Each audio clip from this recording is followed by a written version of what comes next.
இந்த கல்யாணம் நடக்கிறதுனால காந்திமதி அம்மா குடும்பமும் பட்டாளத்தார் குடும்பமும் ஒன்று சேரலாம். ரெண்டு குடும்பத்தில் இருக்கிற பகைமை ஒழியலாம். ஒருத்தர் ஒருத்தர் வெட்டிட்டு சாகிறது குறையலாம்.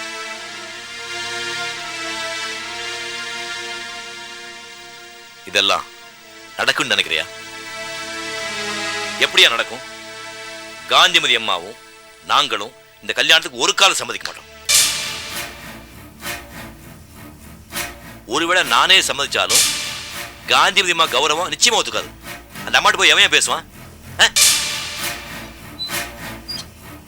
பாரு, எனக்கு ஏதாவது உதவி பண்ண நினைச்சீங்கன்னா உன் ஃப்ரெண்டு உலகநாதன் கிட்ட பேசி ஒரு 6 மாசமோ 1 வருஷமோ அவன் ஊரை விட்டு எங்காவது போக வச்சிடும்.